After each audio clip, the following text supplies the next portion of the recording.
ఈరోజు వాళ్ళు దోసుకోవడానికి మొత్తం సిద్ధమై కూర్చున్నారు. అందుకే ఈనాడు తెలంగాణ యువకులు నడుం బిగించాలి. దళితులు, గిరిజనులు, ఆదివాసీలు, తండాలలో, గూడాలలో, మారుమూల పల్లెల్లో ఉండే ప్రజలారా ఆలోచన చేయండి. మళ్ళీ కాంగ్రెస్ రావాలి, రాహుల్ గాంధీ ప్రధానమంత్రి కావాలి. ఈ దేశం కోసం వాళ్ళ నాయనమ్మ ప్రాణాలు ఇచ్చింది, ఈ దేశం కోసం వాళ్ళ తండ్రి ప్రాణాలు ఇచ్చిండు. ఈ దేశం కోసం రాజీవ్ గాంధీ తర్వాత 35 ఏళ్ళు అధికారానికి దూరంగా సోనియా గాంధీ, రాహుల్ గాంధీ, ప్రియాంక గాంధీ గారు ఉన్నారు. కానీ ఈనాడు దేశంలో చారిత్రాత్మకమైన అవసరం ఉంది. ఈ చారిత్రాత్మకమైన అవసరమే రాహుల్ గాంధీ గారిని ప్రధానమంత్రిని చేయడం. మరి రాహుల్ గాంధీ గారు ప్రధానమంత్రిని చేయాలంటే నేను ఒక సమిధనై రాహుల్ గాంధీని ప్రధానమంత్రిని చేయాల్సిన అవసరం లేదా? మీరు ఒక్కసారి ఆలోచన చేయండి. అందుకే మిత్రులారా, నాకు సహాయం అందించిన చిన్నవాడైనా, పెద్దవాడైనా, పేదవాడైనా, వెనుకబడిన ప్రాంతమైనా గుర్తు పెట్టుకొని వెనక్కి తిరిగి సహాయం అందించే ప్రకృతి నాకు ఒక అవకాశాన్ని ఇచ్చింది. మరి ఇవాళ ఇంత పెద్ద అవకాశం ఇచ్చిన రాహుల్ గాంధీ గారికి, సోనియా గాంధీ గారికి, దేశ ప్రజలకు రాహుల్ గాంధీ గారిని ప్రధానమంత్రిని చేసే సందర్భంలో తెలంగాణ ప్రజల అండగా ఉండాల్సిన అవసరం లేదా? ఆలోచన చేయండి. 60 ఏళ్ల తెలంగాణ ఆకాంక్ష, వందలాది మంది తెలంగాణ బిడ్డల ప్రాణ త్యాగాలు, ఆత్మ బలిదానాలు చేసుకుంటూ తెలంగాణ రాష్ట్రం కోసం అసూలు బాసిన శ్రీకాంతాచారి, ఈశాన్ రెడ్డి, కానిస్టేబుల్ కిష్టయ్యను గుర్తు తెచ్చుకోండి. ఈ సమస్యకు శాశ్వత పరిష్కారం చూపించిన సోనియా గాంధీ గారి కుటుంబానికి మనం కృతజ్ఞత తెలపాల్సిన అవసరం ఉన్నది. ఆ కృతజ్ఞతనే రాహుల్ గాంధీ గారిని ప్రధానమంత్రిని చేయాలి.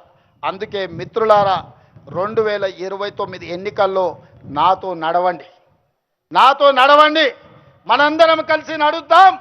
ఈ దేశానికి రాహుల్ గాంధీ గారిని ప్రధానమంత్రిని చేద్దాం.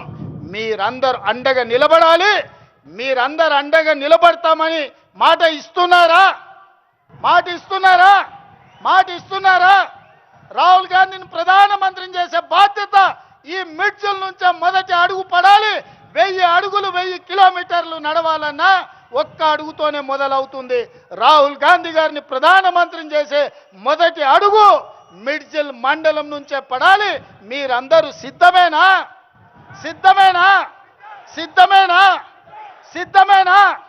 వేదిక మీద ఉన్న మా సోదరులు సిద్ధమైతే అందరూ లేచి నిలబడి పిడికిలు ఎత్తండి. జై కాంగ్రెస్, జై కాంగ్రెస్, జై సోనియమ్మ, జై సోనియమ్మ.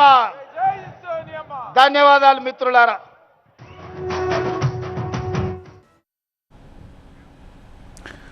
నాగర్ కర్నూలు జిల్లా మిడ్జిల్ సభలో ముఖ్యమంత్రి రేవంత్ లైవ్ మాట్లాడిన మాటల్ని చూశాము. రాహుల్ గాంధీని ఈ మిడ్జిల్ నుంచే మొదలు పెడదాము, ప్రైమ్ మినిస్టర్ చేసుకునే పనిని ఇక్కడి నుంచే 1000 అడుగులు ముందుకేద్దాము అని చెప్పేసి చెప్తూ ఉన్నారు. ఈ సందర్భంగా అప్పులకు సంబంధించి కూడా ముఖ్యమంత్రి రేవంత్ రెడ్డి మాట్లాడారు, ప్రస్తావించారు. 10 ఏళ్ళు అధికారం ఇచ్చిండ్రు.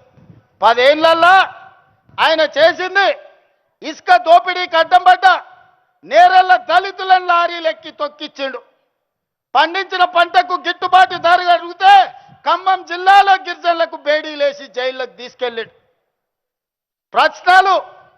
ప్రశ్నాపత్రాలు ప్రభుత్వ ఉద్యోగాల కోసమే ఉద్యమం జరిగితే గ్రూప్ 1 పబ్లిక్ సర్వీస్ కమిషన్ లక్షలాది రూపాయలతోని 100 కోట్లు కొల్లగొట్టి ప్రశ్నాపత్రాలు పల్లి బఠానీలలాగా అమ్ముకున్నారు.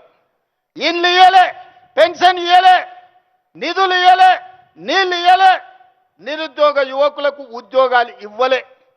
మరి ఎందుకయ్యా వీళ్ళు ఇంతగానం రావాలి అంటుర్రు? ఒక్కసారి మా సోదరులను ఆలోచన చేయమని అడుగుతున్నా. ఎందుకంటే అల్లుని మంత్రి చేసిండు, కొడుకుని మంత్రి చేసిండు, బిడ్డని ఎంపీని చేసిండు, ఓడితే ఎమ్మెల్సీ చేసిండు. ఆయన సడ్డకుని కొడుకు మందులు అందిస్తాడని రాజ్యసభ చేసిండు. వాళ్ళ చుట్టాలని దయాకర్రావును, వినోదరావును, కృష్ణారావును కావాల్సిన వాళ్ళందరినీ మంత్రులను చేసిండు. ఓడిపోతే ప్రభుత్వ సలహాదారులను చేసిండు. అందుకే వాళ్ళు తాపత్రపడుతురా, గుండెలు బాదుకుంటున్నారు.